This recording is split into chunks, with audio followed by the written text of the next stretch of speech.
Welcome once again. This is the second episode of the Community Late Hours by CMX India chapter powered by Threado.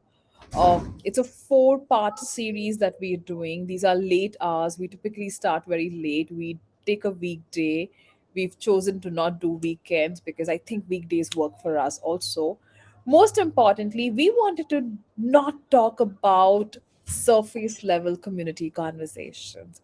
We wanted to dig deeper. We wanted to talk about how. We wanted each and every one of you who joins in to really walk away with saying, hey, you know what? I think I'm going to try and figure this out. I'm going to try and apply this on my own community. Yes, we wanted all our conversations to have very, very hard, tangible outcomes. Our first edition was about 3 weeks back on metrics that matter in the community. And we spoke to a bunch of community managers and builders, and we spoke about what metrics truly matter. Is engagement your metric, or is something else that is your North Star? What is it that you're driving? And today we thought, why not talk about onboarding? Because it's something as a term that's very loosely used when it comes to community experiences. But hey, maybe there's something more to it. And that's exactly what we want to sort of, unpeel like an onion, layers and layers of what's going to happen. And who better than Max and Pramod to join me in this conversation? Max, of course, as you guys would know, is the founder of 100 Days of No Code. And a little trivia, by the way. So, I have been building edtech communities, and one of our cohorts was for no code. Max, trust me, my team stalked your community to take a lot of tips from you. So honestly, my team, I don't know if they've joined and I can't see the attendee list, but they were very excited about meeting you. So Max has been doing some amazing work on using no-code tools, educating his audience sets, his community members on using this tool. What is beautiful in the 100 Days No Code community is how the community actually steps out, collaborates with each other, holds each other accountable, shares feedback with each other, and in the truest sense, helps each other. But the question is, did it really happen overnight? There had to be a starting point, and what was that? And Max says that at some point of time, it happened when he was onboarding all his community members. And then we have Pramod, the founder of Max. Sorry, the founder of Tredo. Look there. But Tredo has been like a magical tool, right? With every week, every fortnight, some amazing drops, some amazing templates. They somehow seem to be able to simplify community building for community builders. Currently in a beta stage, a tool that one is definitely looking forward to. So, very excited to have you, Pramod and Max, tonight. Uh, any words? Are you guys excited enough? Yeah. Yeah, no, yeah, I love that line, founder of Max. Yeah, Harold certainly owns me. He runs the show. I tell you, he does. He really does. Yeah. Oh, wow. All right. And on that note, a little introduction about myself. Guys, I am Ritu. I am the CMX India chapter host along with Neha Agarwal and Manohar Kabir, who have not been able to join in tonight. I've been building communities for a bunch of years now, built out Baby Chakra, a parenting platform, followed by Lakshmi, an Indian fintech, and now building Nextleaf, which is an edtech community for working professionals. Honestly, between all of us out here, and let me see, how many of us are there today? 23 of us out here. Community clearly is that one common thread. So, what are we going to be doing today? What are we going to talk about today? Onboarding. But before we actually get into that conversation, I want each and every one of you to write one thing in the chat. What is that one word that comes to your mind when I say community onboarding? Tell us in the chat that one word that comes to your mind when I say the word community onboarding. Introduction, steps.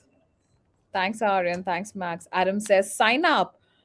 Adam is like all business. Buddy, you need to sign up. There's nothing about it. I love that. Priyanshu says, seamless. Shalini says, safe space, welcoming. Arzu says identity.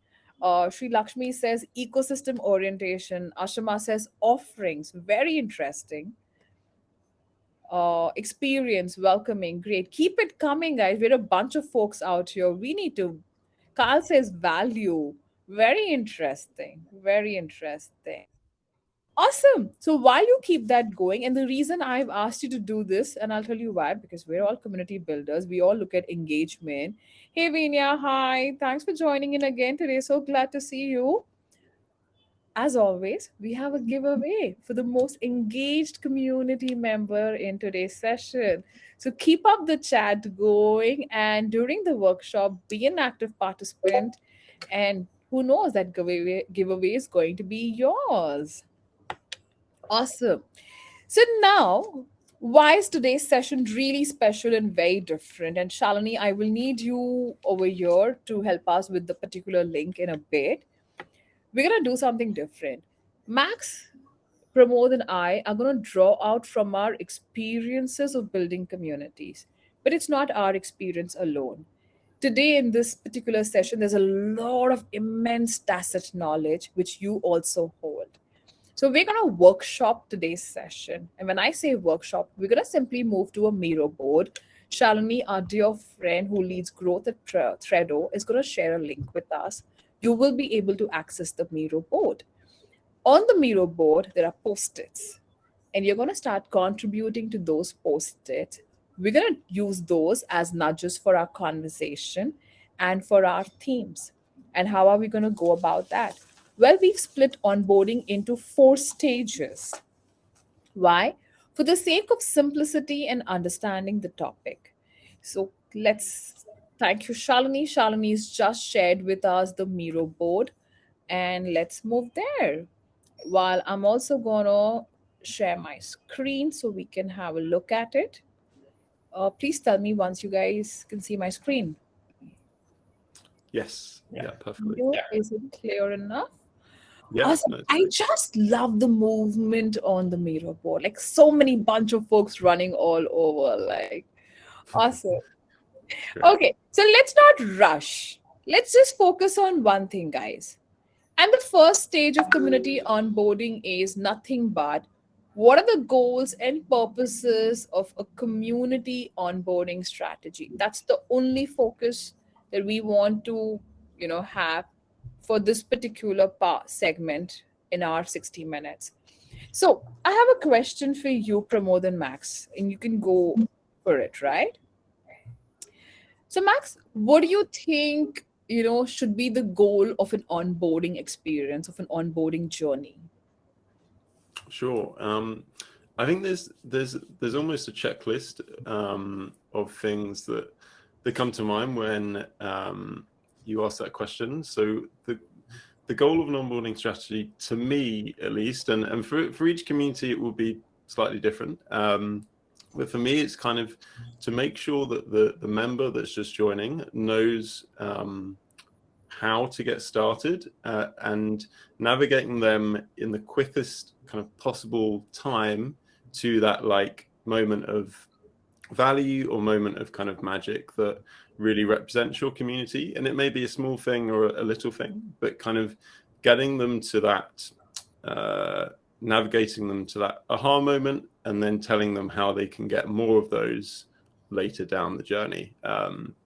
So that's why I put in the chat when you asked that question earlier, I put steps or pathway because I think you really need to unravel that pathway so that members know exactly where they're going to go. So that's kind of what comes to mind when you ask that question.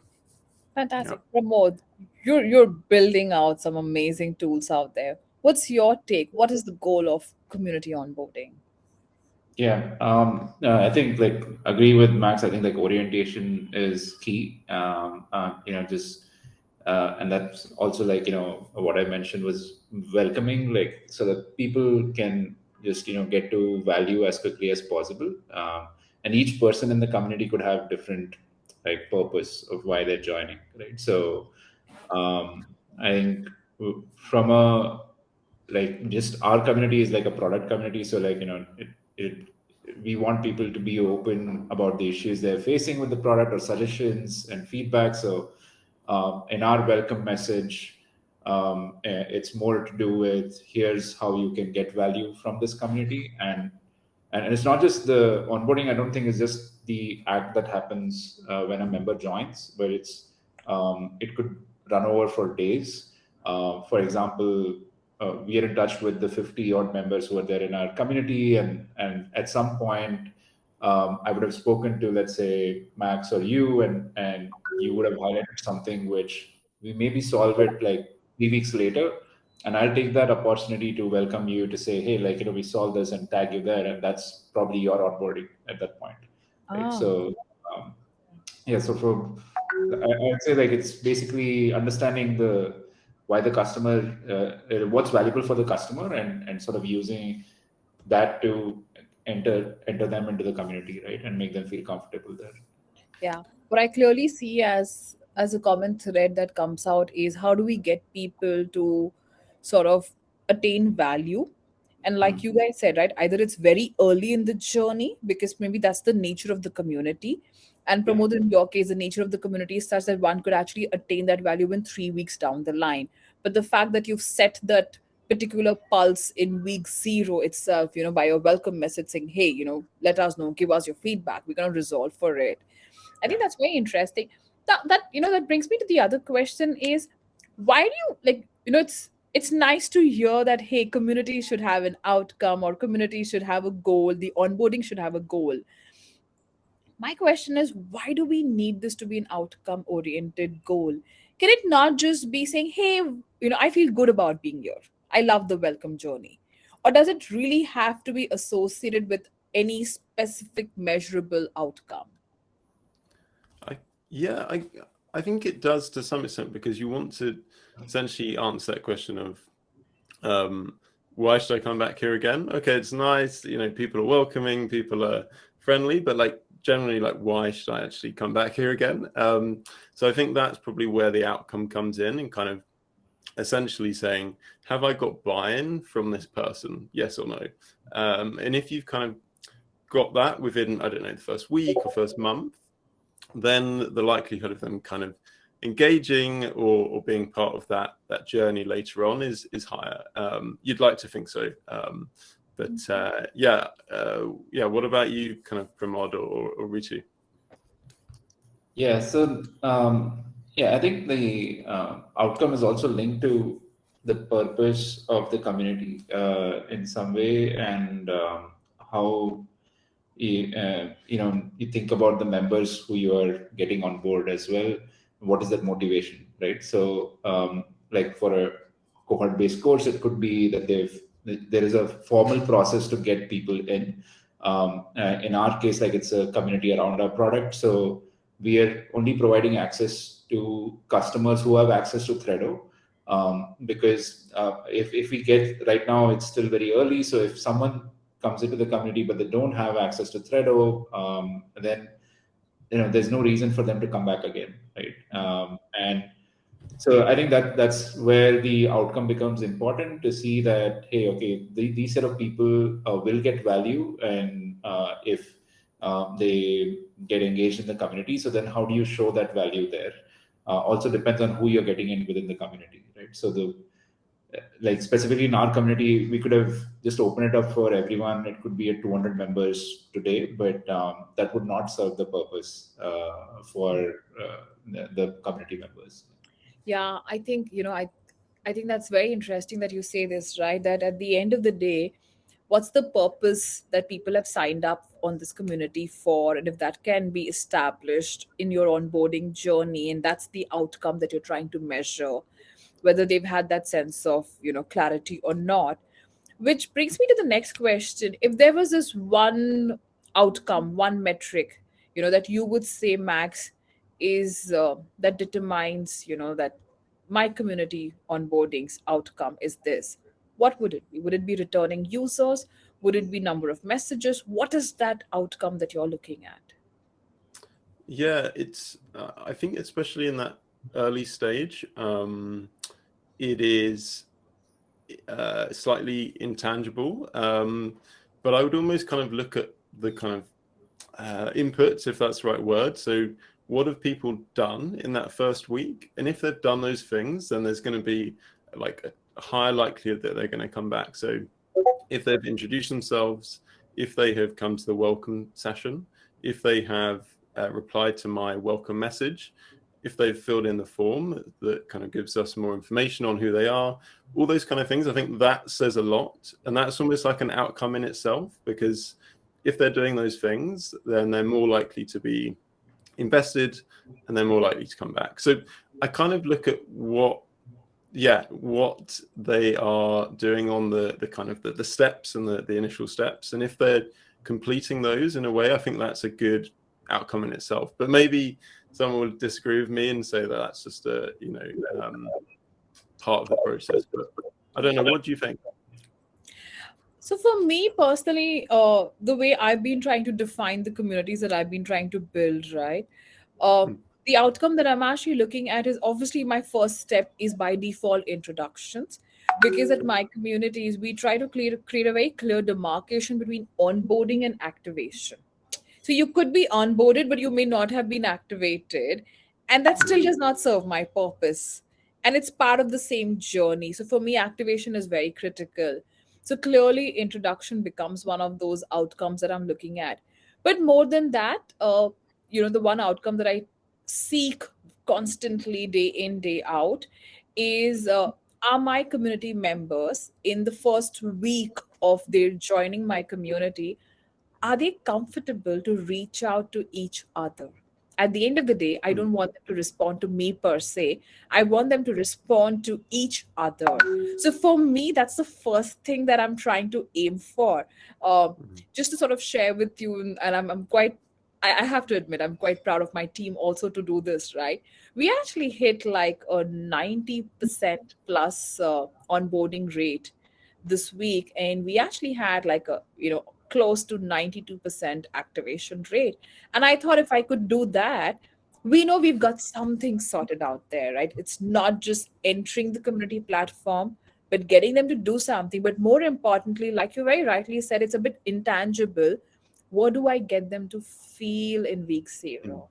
And if I can Yeah. get that number, and if I can define what is that feel, I think that's where I'm sort of acing it, essentially. So, on this note, why don't we take up a question from the Miro board? Shalini, could you help us with what question are we taking up? Okay, so mm, Shalini, are you there? Sorry, let me just 1 second. Guys, sorry, just trying to.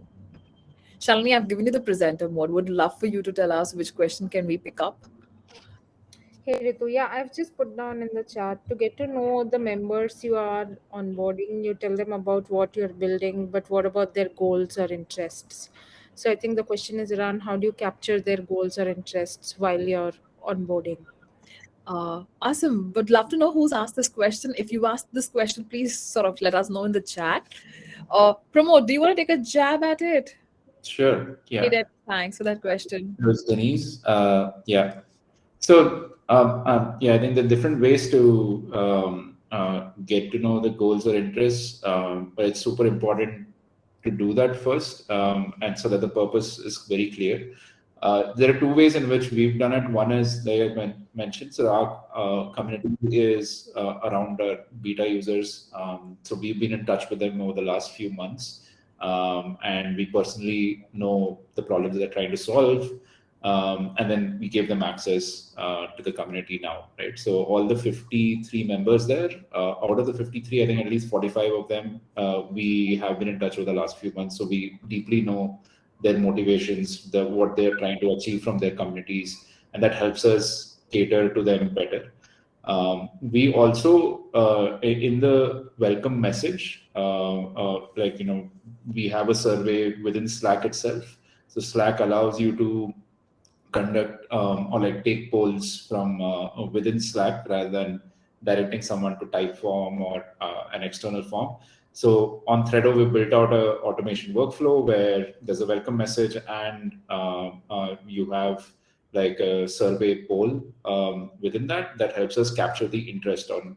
And we just ask a simple question of what brings you here. Like, are you interested in product updates, product support, networking, and so on, right? So depending on the responses, that it helps us create content or engage with them or connect them to other members, depending on what they respond with. So that's how we do it.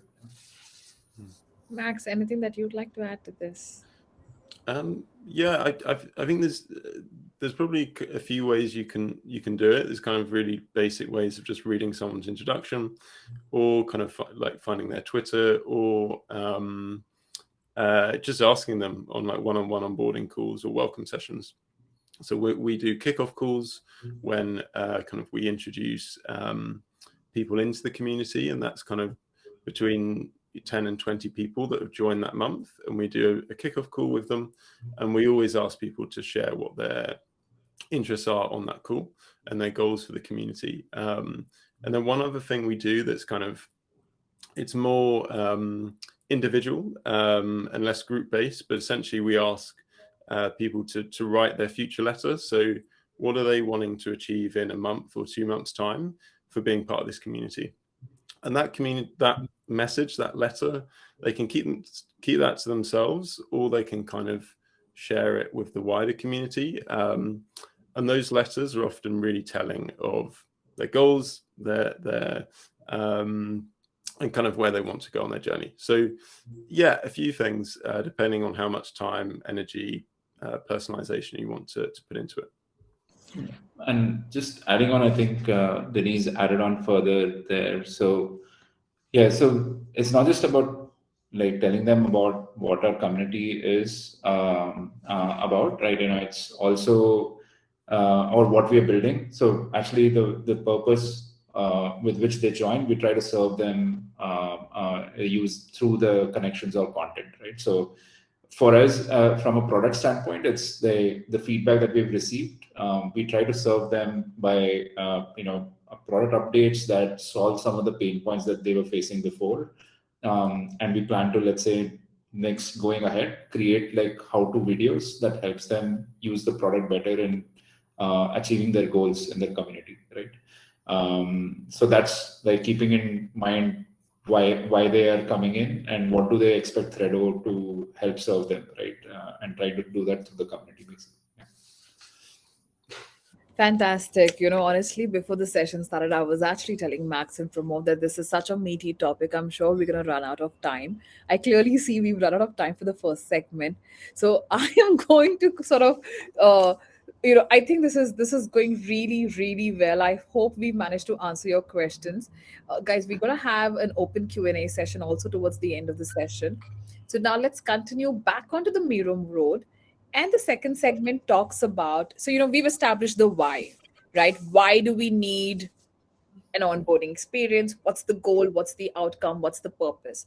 Now let's get into the what part of it. What is it that we're going to be doing to actually enable this to arrive at these outcomes, which requires obviously a bunch of inputs, which means what are the kind of workflows are we looking at? What are the kind of tools are we looking at? Because this is a question that is very often asked in community platforms that, hey, what are we using to onboard our community members? How do we capture data? Like you guys asked us, right? Like Denise asked us, how are we getting them to be aligned towards their goals and interest and their experiences, their expectations? So here's a question, Pramod, first to you. Ideally, what tools should one be looking at and what can be automated when trying to establish onboarding experiences? We know communities need to be more human to human, but listen, at scale, that's not possible. You can't really reach out to every single soul out there. What would you recommend there? Sure. Yeah. So I think there are like really a lot of tools to that you can use. And I'm sort of biased, but yeah, we use Threado for our own community, and there are at least about 30 other communities using us, and automations is core part of Threado, right? So we use it for 3 workflows, right? One is for welcoming members, and that's not just like a welcome message, but we also understand why, what's the purpose of why they're joining the community. And second is there is a nudge which goes out, let's say 2 days after the members join. So that's another automation workflow.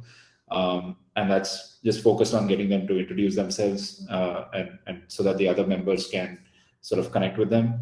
And third is like a 30-day NPS survey. Right? So again, like the survey block is within Slack, so they can just rate it. If they rate 0 to 6, then we build it out in a way that we take feedback depending on the rating that they get. Right. So we also use Zapier, and that's more. So there are tools that engage with the members, right? So like Trello helps you create these workflows, and then there are other tools you could use. I think Common Room has a workflow automation flow as well. Dots is another one that I've come across. So there are multiple tools in the space. Um, there are also tools so that you get information as a community manager, so that you are on top of the community, right? So we use Zapier, which informs us when a member joins the community and when a member posts the first message in the community, right? So that, yeah, hopefully we'll bring it into Threado also soon, but that just helps me sort of, if you posted a message in the community, like I really want to get there and reply as quickly as possible, so because that's the time you're there, and maybe have a conversation with you, right? Sure. So yeah, I would think of it as tools where you engage with members. So there's much of them. I think like Greetbot has been the oldest. Unfortunately, they are shutting down. But they're like, similar tools like on Discord, Me6, and so on, right? And Threado, obviously, we're trying to do the same in our own approach. And then Zapier obviously is a godsend, so you can use it for many use cases. Yeah, whether you want to email or like do whatever on top of what's happening in your community. So I definitely see a clear demarcation here, and it's very interesting. A lot of times we opt in for a lot of tools. And Max, I'm sure you'll have some say out here, right? Because you've also been working with a bunch of tools. Uh, we often just go for tools which make life really simple. But I think as community builders, it's very important for us to also identify at what stage is the community in, right? If you're just a new community, there's no point in measuring data because there's no engagement happening right now. And maybe you should lead with an engagement tool and then move on to a measurement tool, because at times it's just not going to work to measure anything.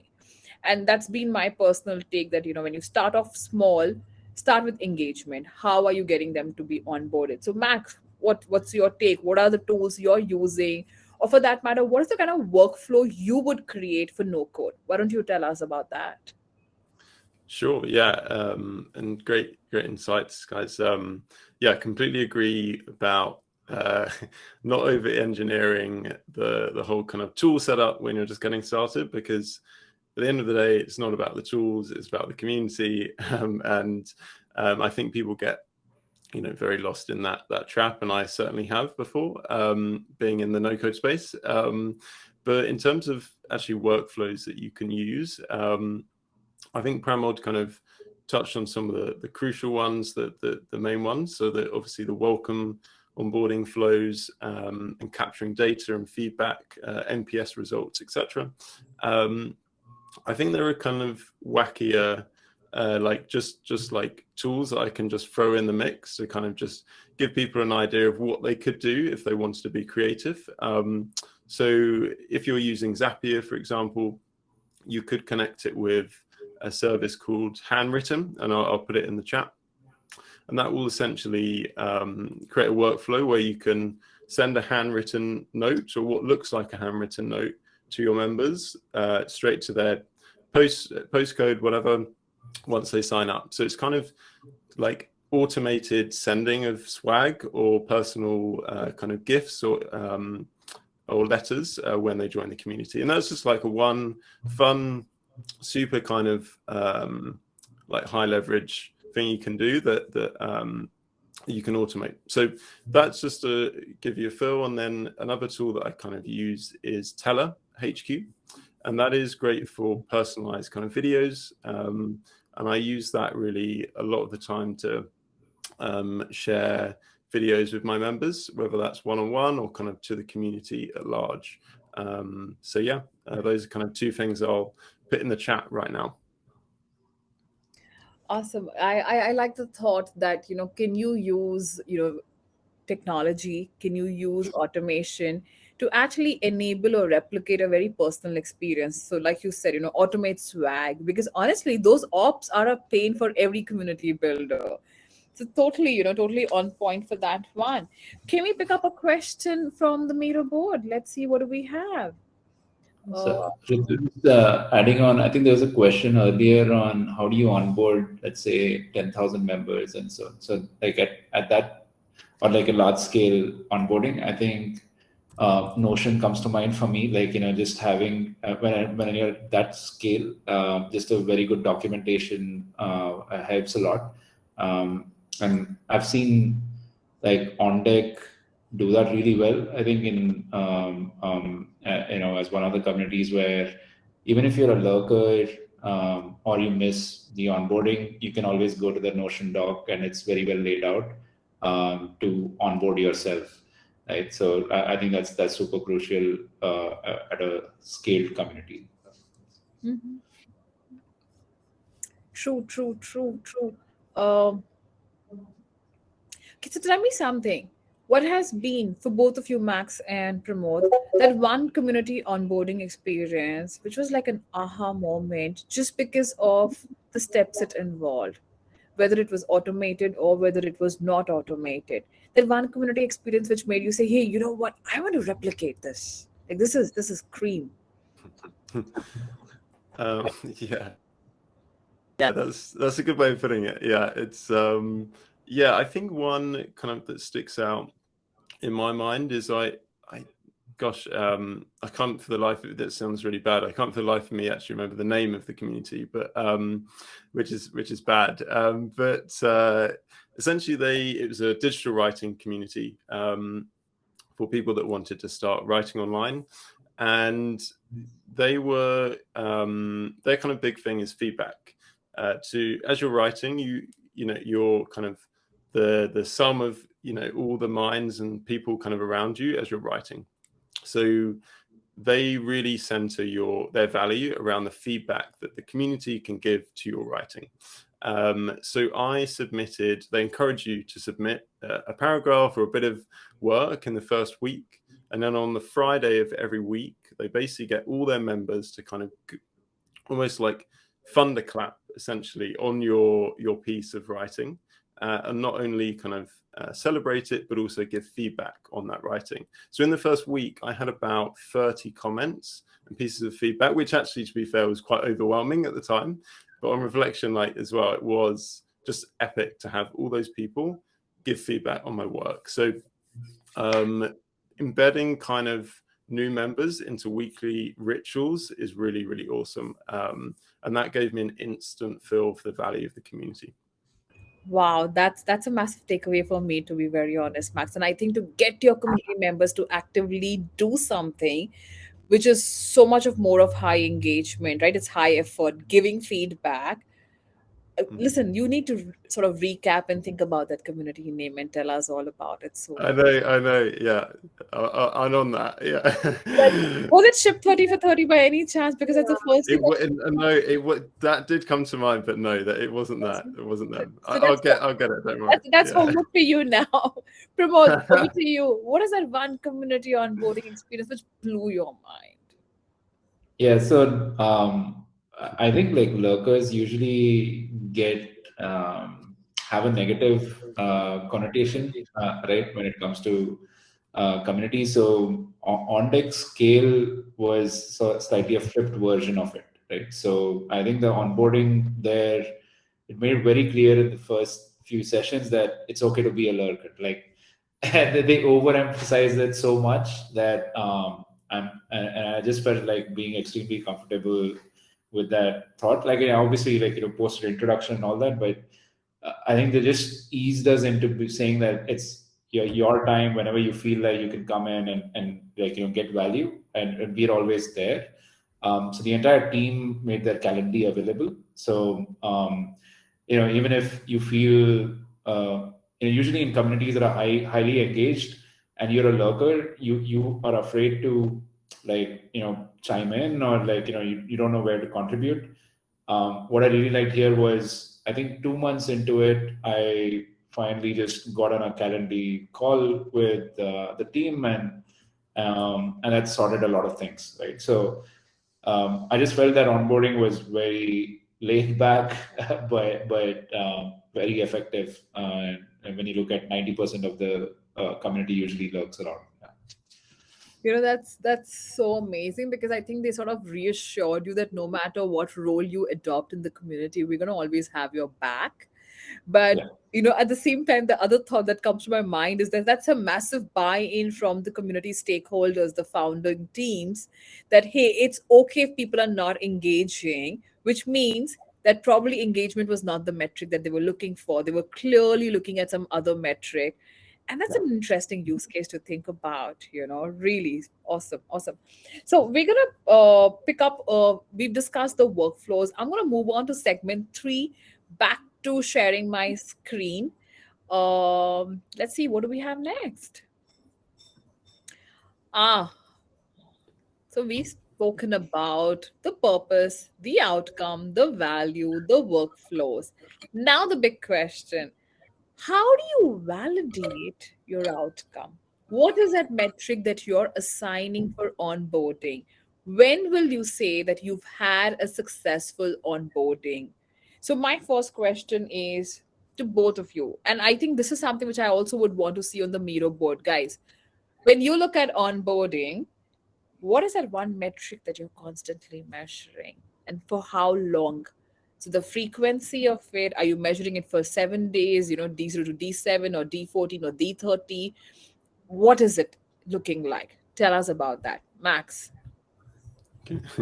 Yeah, when you were saying that, I was thinking, gosh, I don't actually know. There's quite a few there's quite a few kind of like things that I've got in my mind, and I am like less data driven than I should be. So I'm kind of more looking at the intangible stuff. But for me, I guess in the context of 100 Days of No Code, which essentially promotes daily learning, and kind of the compounding effects of showing up every day, whether that's 1 minute or 2 hours. We essentially send a daily email with a new lesson, a new bite-sized lesson to people on their journey. So that is like, that is the minimum. So if someone is opening that letter and then doing the task that we give them in that day, then that is successful. Whether they actually go and talk about it in the community, that's another thing.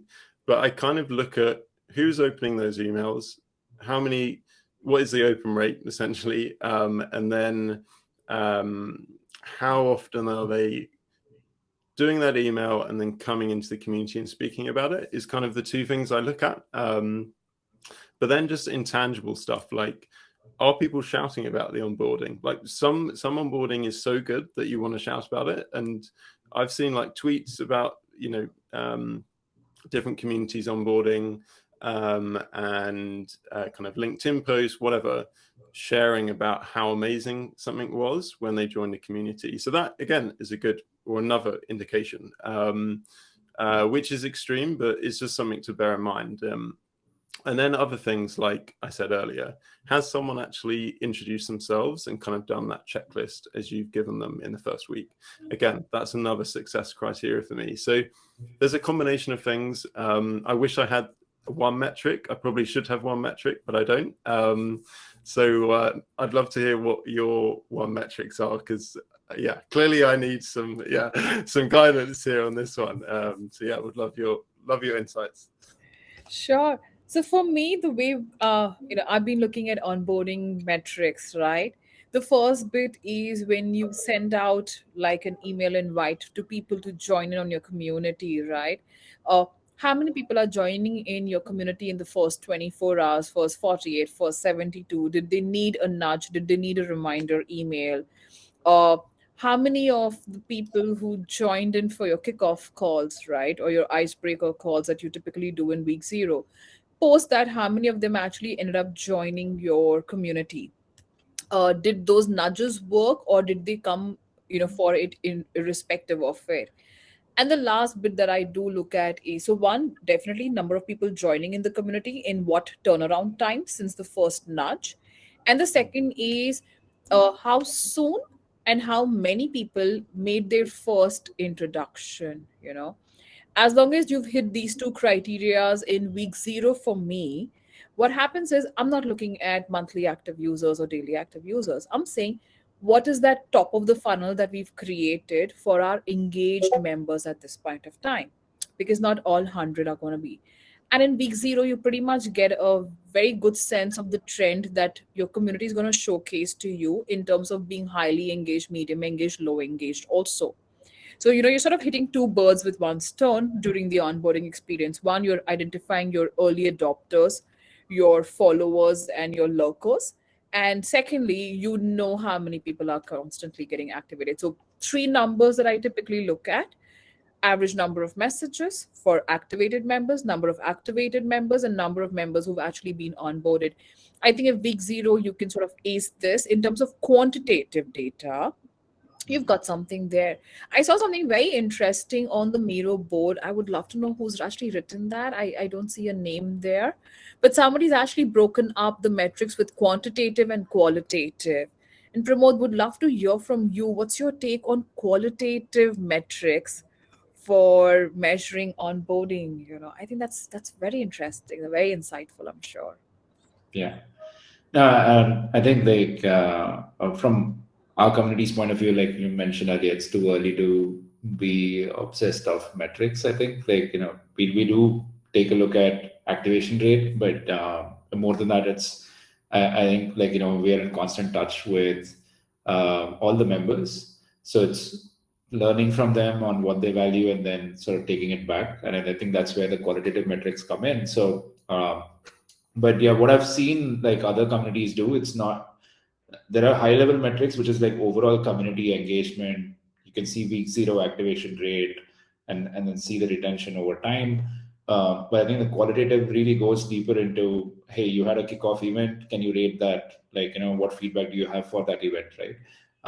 And maybe the folks who rated it as 3 or out of 5, you want to know what could have been better, and that helps you in the next event and so on. So I think while the overall metrics give you indication or a pattern over time of is your community like is healthy in terms of metrics, but what will help you improve really is the finer qualitative inputs, right, that you get after an event, after a content, or like let's say you do a mastermind session, the discussions that happen from that, that come out, and what can do better, right? So I think it has to be a combination of both, but I would say the qualitative feedback is even more important than just the quantitative one. On that note, I have an interesting question, and I'll tell you why, because this is the question which beats all of us. When it comes to most other industries and sectors, it's very easy to have benchmark metrics. Mhm. What do you think is a benchmark metric for the community space when it comes to onboarding? What's an ideal number that you would want to hit? And how do you and honestly, the bigger question is, where do you go and find these benchmark metrics? How do you know if you're even doing a good job or a not so good job? So Ritu, you've hit 92%. I think like Oh my god, this came back you to probably set the benchmark. Yeah. No, you've set the benchmark there. Yeah, I think that is the benchmark now. So yeah, better get to work. Yeah. this is me basking in my glory for tonight, guys. I think on this note we can end the set high right now. But no, but I genuinely would love to understand from you guys, when you look around, right? When Pramod, in your case specifically, because you're working with all different kinds of communities, right? It's not just one use case. What is that benchmark? You know, how do you even define a benchmark?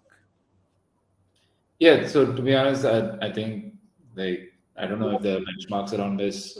We work with only like 30 communities right now, so can't really benchmark basis that, because we have a wide range of communities, right from and ours is 50 to let's say 100,000 members as well. One thing I've actually been quite impressed, let's say with the real large scale communities, the one that is at 100,000 members, that they have double digit activation rates of like 15%, every week, right? Some new members join, and then 15% of them are getting activated in the week. And I've seen the ones that have like double-digit numbers tend to, I mean, basically the week zero activation rate determines how your long-term retention, and that's clearly that they're doing something right in their onboarding. And I know their flow; they understand the community members before they enter the community, right? So, and that helps them probably serve them better. Versus communities where the week zero activation rate is, let's say, single digit numbers, it's a struggle to get those members activated in week two, week three. It gets tougher as the weeks progress, right, from the day they join. So I don't know if the benchmarks, and hopefully, we expand to more uh, customers and we create these benchmarks. So like next month we are opening up to more customers. Hopefully it'll cross 100, and then we can categorize saying, okay, here are, let's say, zero or like 1,000 to 10,000 member community, and this is what it looks like. I've not come across an ideal number. Like 92% is like, I don't know if it can get better than that. Right? Hopefully it does, but yeah, I think like the only trend we see is that the week zero activation rate has a impact on, let's say, week eight retention, right? So the ones who have double digits, we've seen a better retention rate in the long run. I think that says it all, right? At the end of the day, you may hit really high numbers in week zero, but if you're unable to maintain some sense Yeah, of engagement week on week, and then that number dwindle down to a single digit in week eight or week yeah, six, yeah, then honestly, you've got to question your onboarding, because then it was a rather pointless experience. Probably it was just the high of that moment that yeah, everybody got super excited and buzzy about it. It's like entering a party and saying, "Hey, I love this party," and then towards the end, you're like, "Okay, this is one of the best party ever," right? Mm. So I think that. Secondly, it also would change from community to community, right? The purpose really determines it. There are some communities where your purpose takes time to be achieved, and yeah. maybe hence it's going to have a different impact on retention. And there are some communities which is instant gratification, instant value achievement. So on that note, moving on to the last segment before we sort of open up for Q&As and the breakout rooms. And guys, just don't forget, there's a massive giveaway up for grabs for the most community actively engaged member. We've spoken about metrics, we've spoken about purpose, we've spoken about the workflows. But is onboarding like an one time activity, one time initiative, or do we stop iterating when you hit a certain number, or do we continue to iterate on it? Is a big question. And this iteration comes from setting personal targets to it, or from a lot of feedback that comes in from the community. So that's the last segment of designing your onboarding playbook. How do we plug in feedback in our onboarding process?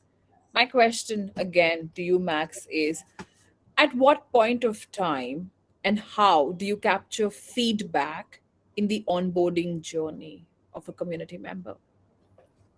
Yeah. So we wouldn't. I mean, the feedback is to some extent whether they have easily achieved kind of the tasks and the steps that we have given them in that first week, and have clearly kind of gone through them. So that is a little bit of feedback in and of itself without members explicitly giving it to us. So if they're not completing it, and if they're not going through those steps, or they're asking us questions all the time, like, what does this mean? What does that mean? Then of course, that is feedback to say it needs to change. So I think there's, subtle, subliminal, just feedback that is being sent from members as they go through those steps that you can pick up from whether or not they complete it, or whether or not they kind of start moving closer to the goals that you have for your community. But in terms of actually explicitly, okay, so how was that onboarding flow? Like, did you enjoy it? I don't ask that question. And maybe that's because I don't want to kind of burden or like add anything more to a member's plate. We already ask, like, as community builders, we already ask quite a few questions. We already give people a lot of forms to fill out.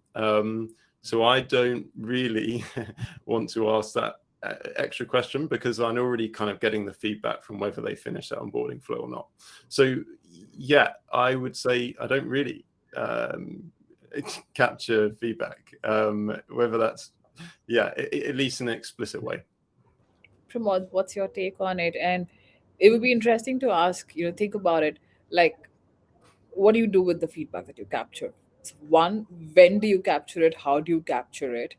And three, what do you do with that feedback? Like, how do you use it? There's a ton of data that pours in, right? So, Yeah.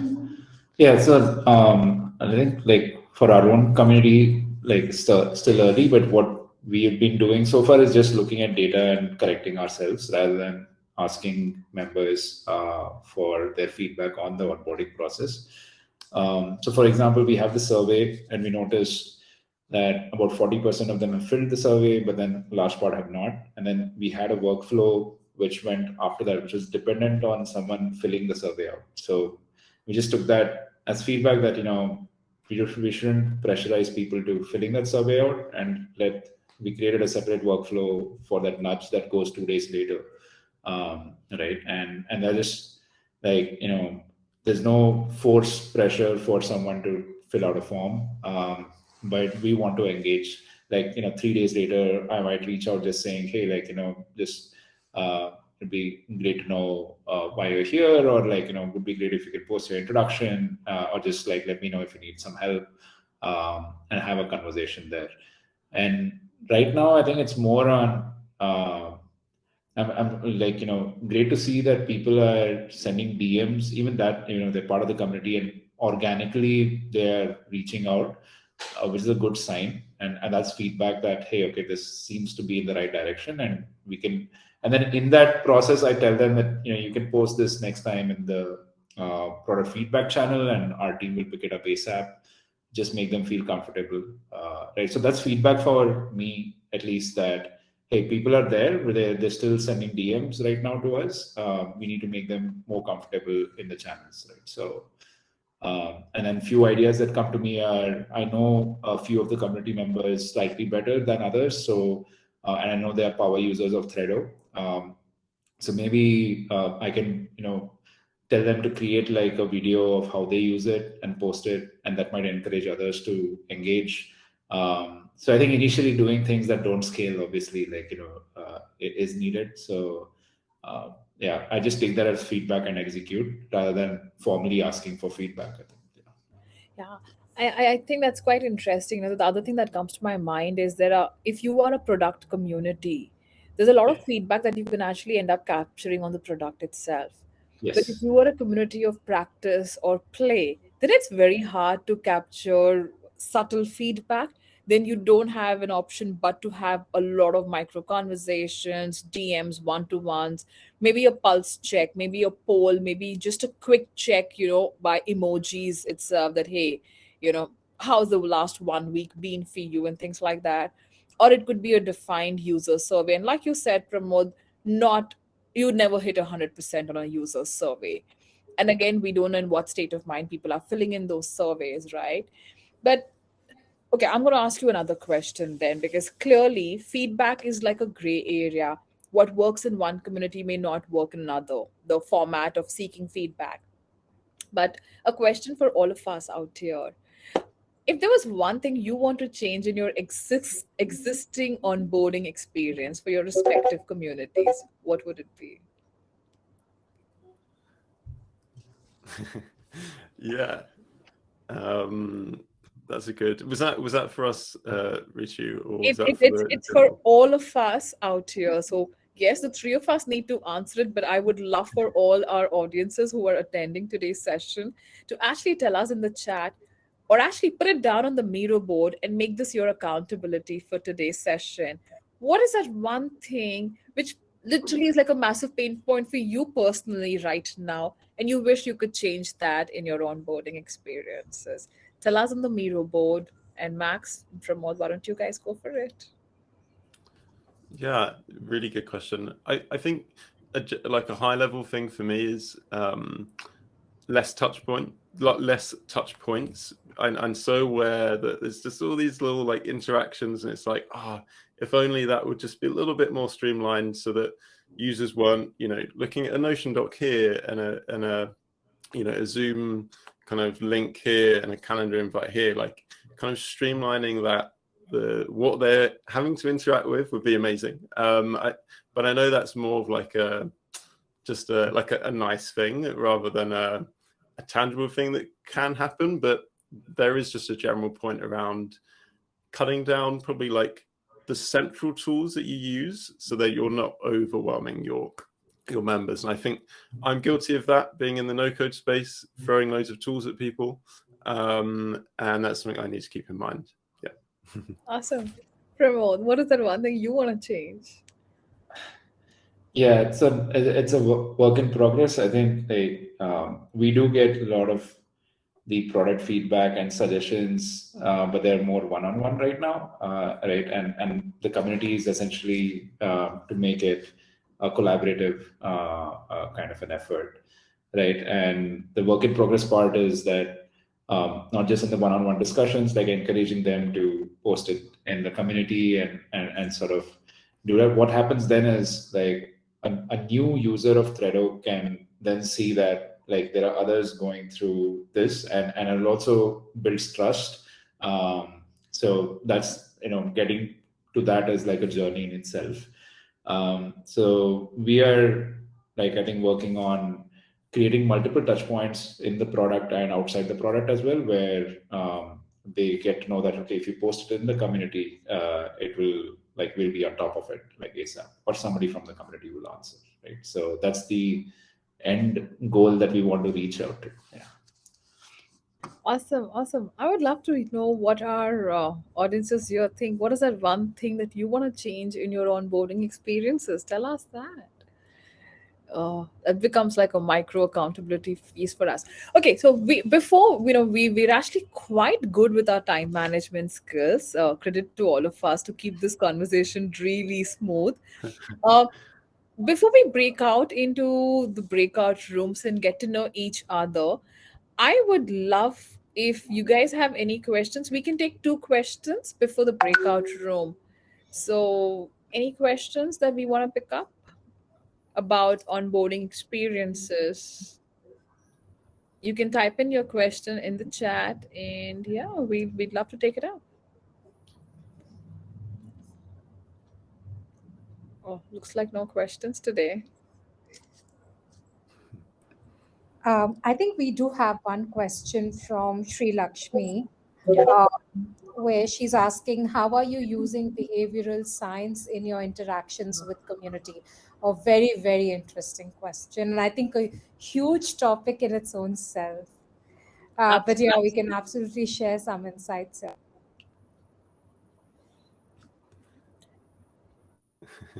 Anybody wants to take this up first?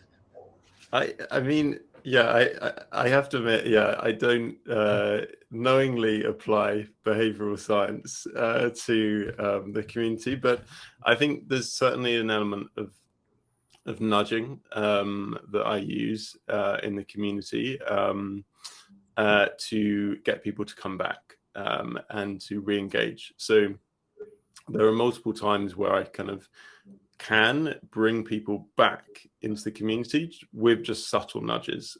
So, for example, the weekly digest. If people aren't in the Slack, if they're not hanging out, always making sure that every link in that digest is basically linking back to a post, a thing that they can interact with back in the Slack. And then another nudge we use is the daily emails, and maybe that's too much for some communities. The daily emails, you keep top of mind, and some may think it's spam, but if you actually focus on quality content, people don't, and they will kind of appreciate that content and then come back. So I think there's an element of nudging you can implement, but as for actually sophisticated use of kind of behavioral science, absolutely no chance, or not at this point in my journey. So yeah. Pramod, what about you? Um, Yeah, and I don't think like intentionally we've designed things like based that, but some of them just in hindsight, I think like the way we've set up our Slack, like each channel has a very clear like pinned post of which tells you what to do. So I think removing cognitive load from like when a member sees a particular channel and what needs to be done, it's very clear in every channel there. So that's in a way like direction, like versus just creating a channel. Second is for like I think the introductions channel like for us worked well. Like we saw about 16 or 17 posts in the first day itself, and whenever a new member comes in, they're more likely to like post the introduction because there's been activity there, right? Versus a blank channel. So yeah, that's in a way like ensuring that there is some value already that exists for every new member who comes in, so that they it's the frictionless for them to like contribute. Yeah, those are two I can think of. I don't know. Maybe there are others as well if we don't intentionally design using those principles. Yeah. I think what Sri Lakshmi's raised as a point, there's so much synergies between consumer behavior science and community managers and community building. You know what, Sri Lakshmi, I'm going to take this up on your offer. We would love to invite you for a session, a chat with all of us very soon in the coming month. We'd like to reach out to you personally, and let's jam together on what this could look like and what this means. You've been doing this for the last 1 decade, so why don't we all come together and chat about it? In the meanwhile, let's keep our fingers crossed that we're in her breakout room in the next few minutes. We take one last awesome. So we're gonna get Manny to help out with us. We're gonna take one more question before we get into the breakout rooms. I'm going to pick up that question. So Arzu, a bunch of material resources are available. I'm sure everybody out here will be able to help you out with a bunch of links. So there's this question by Shreya, which she says, how to restart engagement in a community that has lost its engagement. I'm taking over a community of 1,000 people that has very little engagement and planning to rekindle it. Do you think an onboarding would play a role here? Do you think of it? She's the one who's getting onboarded into the new community. What's your take? Mm. Yeah, that's tough. Yeah, that's really tough. I think the way I'd approach it is just really because when you start with 1,000 members, it can seem like that's it's starting from such a big place that you actually forget that really it's at this point in time it's a small community because you've lost engagement. So it's kind of just stripping back and kind of taking that really scrappy like 0 to 1 mindset again, and a bit like Pramod, who's just starting his Freddo community, almost just going back to treating it as a new community. And what would you do in that respect? And for me, it would be jumping on one-on-one calls, creating like little peer groups to kind of connect the 3 to 4 people that are interacting on a weekly basis, and then just kind of slowly scaling up from there. And doing those personalized one-on-one introductions, etc. I think that's where I'd start to really rebuild. And the second part of that is one, the personalized touch, but then also really, for those, cluster, that tiny cluster that you've got that are still there and engaging, asking them and getting to know why they're still there. And then that will kind of be your key unlock to then triggering kind of the value that others can get from it too. More anything that you'd like to add? Yeah, I think adding on to what Max just said, I think events are also a great way to sort of re-engage members who have not been, and basically events it needs a deeper understanding of what the members want, but then an event could be just this one spike activity that gets people hooked even after like months of not engaging. But for that event to really work well, you need to get someone who's like either has domain expertise and is very well known in that space. That's a crowd puller of sorts, right? Which probably gets people out of their slumber and participate, and you can use that as a reactivation. So get them to take the next action, and hopefully a good percentage of the inactive members, you'd start seeing them again active, right? There's one thing that I would love to add to what Max and Pramod have said, Shreya, is I would actually look back at if there is any legacy data that's available, see which members were active previously, reach out to them, and they may not be active today, but it would be nice to understand from them that what made them active, what got them to do some things within the community, and who actually were not active, right? What stopped them from really engaging? Why did they not find value? I think a lot of these conversations would help you to understand what that community stood for and why it could not serve that purpose, or the members were not engaging enough. And today, when you take over that community, does that purpose still hold true? Does it need to be iterated? And does it need a pivot? And do those members want to seek those same purposes, or have they also evolved in their journey, right? There's one thing that I truly believe, that every community will have a churn. You only grow as much as your community members grow. So, for example, today you've joined in a community for a certain purpose, and your purpose is fulfilled. There's no reason for you to stay back, and it's perfectly okay for you to churn. Then it becomes the responsibility of the community and the community builder to keep evolving, such that they're also evolving to serve your evolving needs. It's a good time for you to do that little check on where that community was, where it can go. Does it need to go in the same direction, or maybe in a completely different direction? So which means you will end up kickstarting your community from scratch. You need fresh blood coming in, maybe. You need to revive the older folks who probably were influencers. And honestly, what would make them want to do that? Awesome. So on that note, we've actually, while the team is sort of figuring out whom do we do the giveaway with, and I'm going to just set up the breakout rooms. I've asked a quick question. Did you enjoy today's workshop? React with a thumb, give us a high five if yes. If no, let us know that also, because honestly, this is feedback that we're seeking, because we're constantly trying to iterate. And the other question is that I'm just adding in your, give me a split second. I'm just trying to find an emoji. If no. Okay, did you find inputs that you could, use to build your personal community onboarding playbook? If yes, use a rocket. If no, tell us. Because honestly, our intent with the Miro board activity and this sort of segmented discussion was for you to go through the onboarding journey through the 4 stages. And does that really help you? Would really, really love your feedback. Oh, thanks, Shreya and Denise. So glad to see. I hope you can share your notes with us.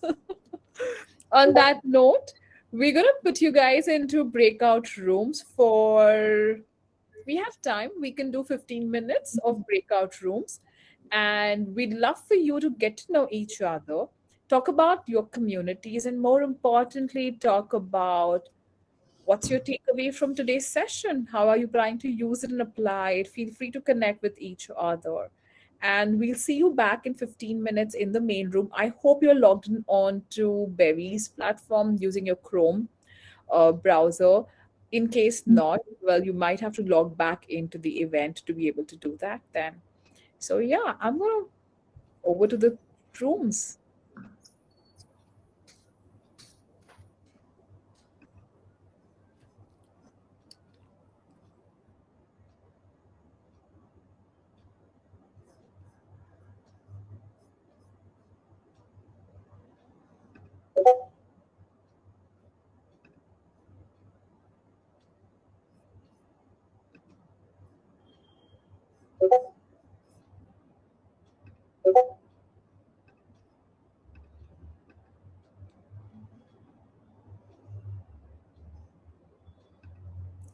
Hey Neha, hey Aswati, hey Vinya. I've given you guys a presenter access. Seems like we're the ones who are here. Might as well convert this also into a breakout room. Oh, well, I guess I'm the lucky one here.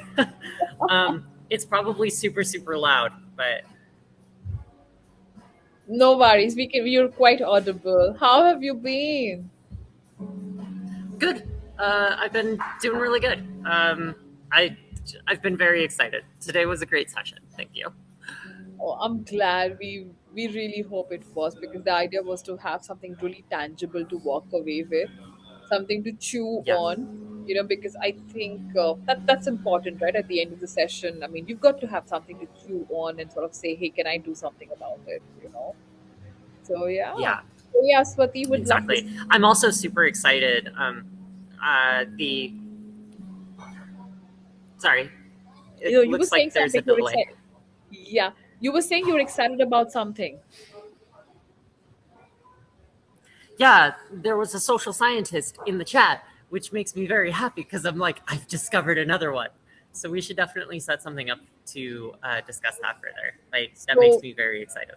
yeah, we I think we're very keen on doing that with Sri Lakshmi in the coming month or coming 2 weeks.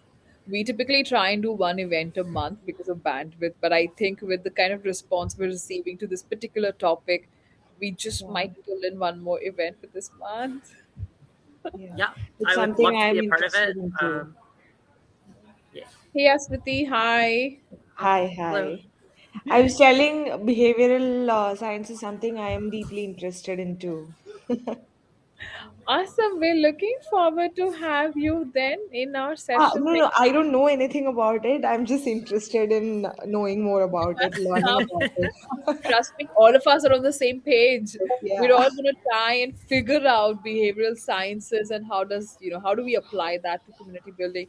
So, Vinya, tell agree. us something about the kind of community you're building. Oh, I'm a consultant.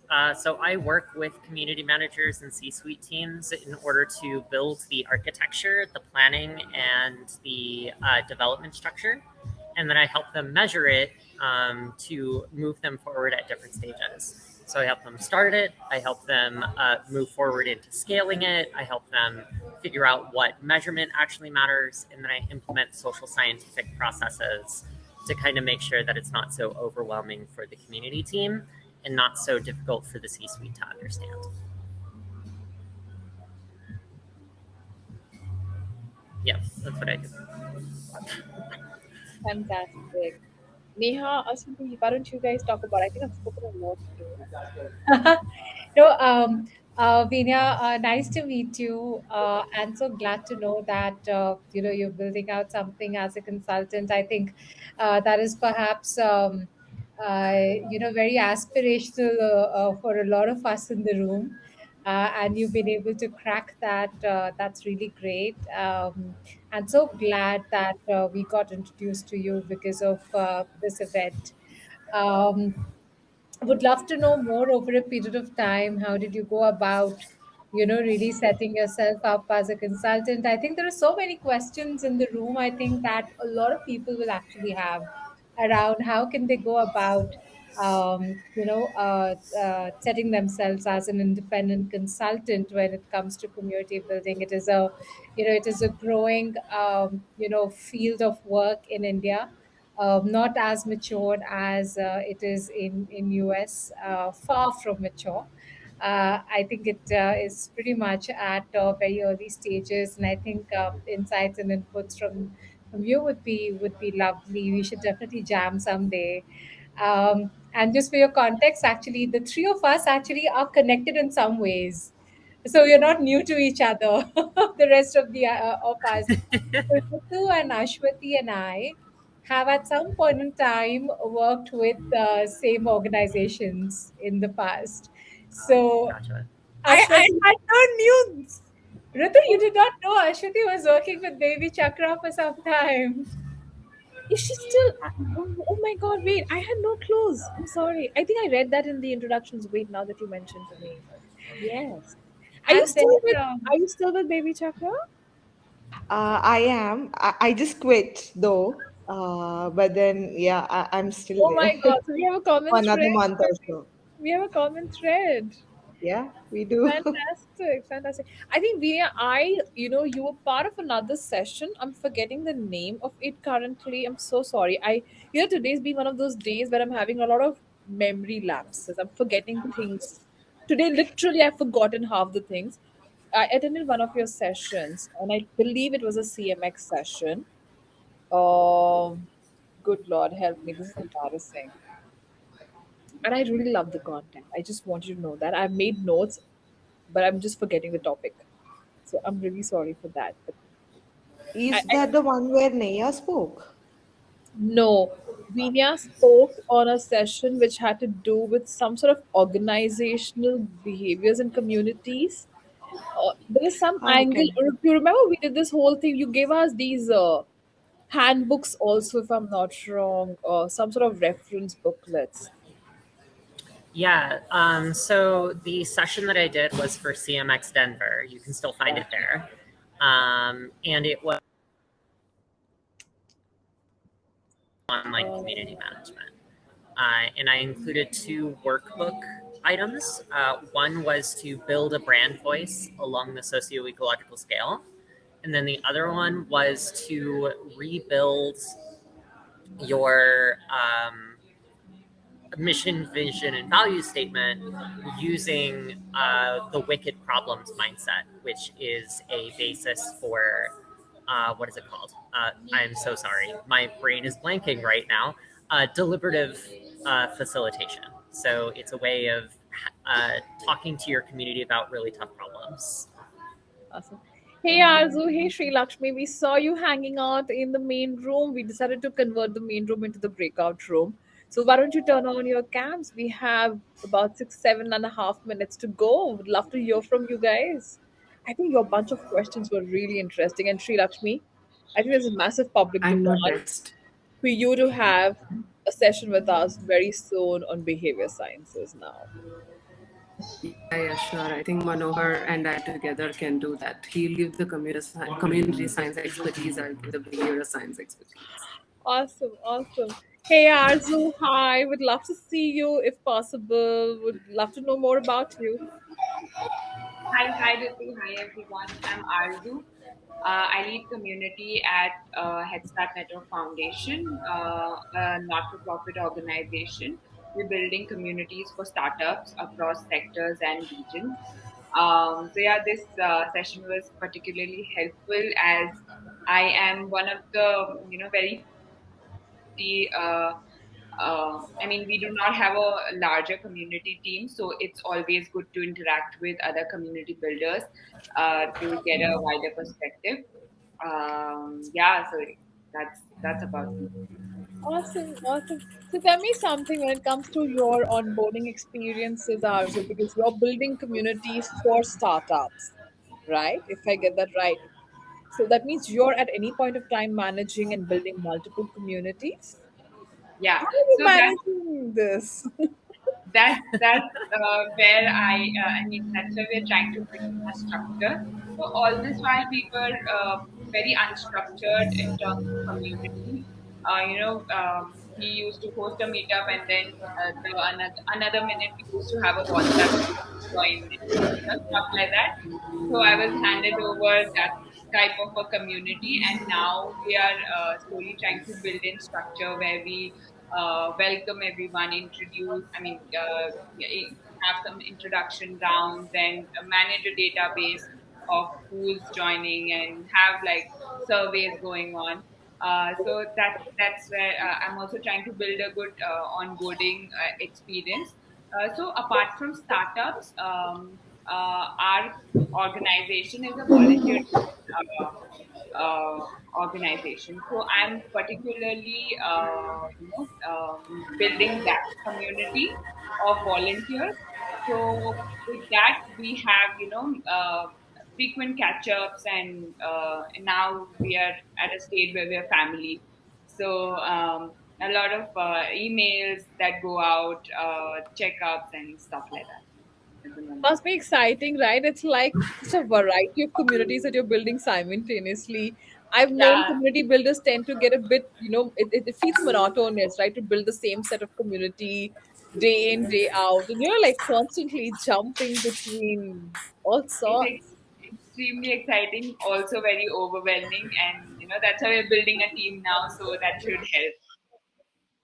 I have a question. I'm actually working on a project where they have been there for over a decade, but they've only now started looking at community. And Arzu, from whatever you were saying, to create a structure when you think about building a community, or is it always about first starting to build and then learning together and then building the framework? Can't one come before? Is it difficult?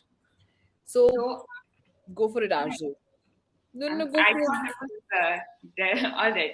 So I was in my organization. I was literally thrown into the ocean, and then we were figuring things out, and it sort of worked for us. Where we went ahead and built the community first, and then figured out.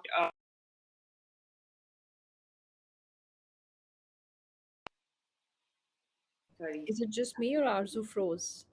Yeah, I think I did. Now I'm back. Yeah. So yeah, as I said, I was thrown into the ocean first, and then we sort of, started figuring out frameworks, and I think that kind of worked, and sometimes does not work. So having a framework before you start is absolutely amazing. Gives you your vision at the first day itself. But I think it is possible to build a framework as you go as well. So I'll add a bit here. You know, okay. So breakout rooms are going to end in 3 minutes. When it comes to frameworks, the way it also depends on how you're defining frameworks, right? Framework is something that works for you.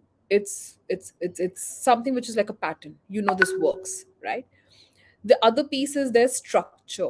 Structure is basically saying, hey, you know what, I don't know what's the finer details of my window gonna look like, but yeah, this is the basic structure of my window, which means I'm gonna onboard, I'm gonna create value, I'm gonna get them to engage, I'm gonna host events.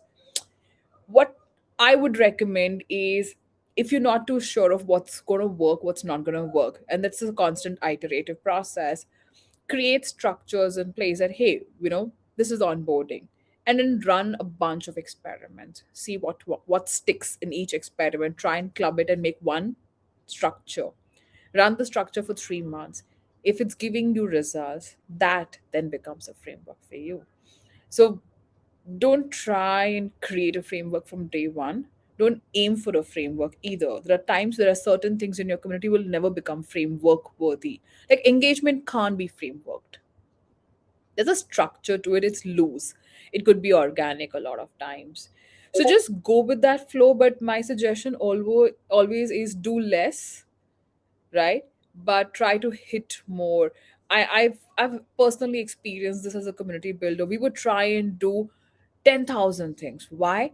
Oh, we have different kinds of people in the community. We want to engage all of them. That's never going to happen. Let it go. Identify who's the most engageable set of people, and then do three things with them, or do two things, or just do one thing. But do it so well that you know that a big chunk of them are going to engage with you in that one thing, and that's worth your time, your effort, because don't want to spread yourselves far and wide. So go by structures, maybe not frameworks. Frameworks is an outcome, and that's again if you want to sort of talk about it. This is your time. Um, But I think I was meaning structure, but that was good differentiation and kind of approach as well, what you were suggesting. Thank you. Yeah, for me, because as a consultant, right, like the vast majority of my conversations that I have with community managers and with C-suite is saying, you have a design for your community. We have now architected a blueprint that goes on a platform.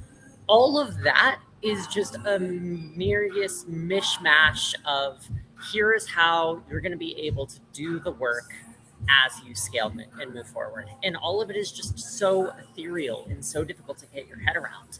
But at the very core of your community is a nucleic set of rules, a foundation, and that kind of follows the same structure. Like the cells work, for instance, is just a framework for it to get stuff done. But all the instructions come from the nucleus.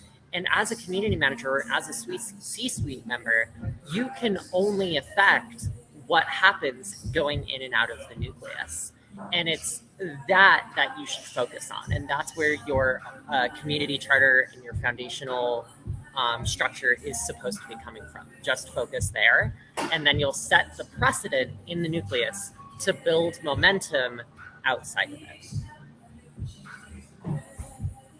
Absolutely, absolutely. On that note, looks like the breakout rooms are over. Thank you so much for joining in for this conversation. And yeah, it's time for Pramod.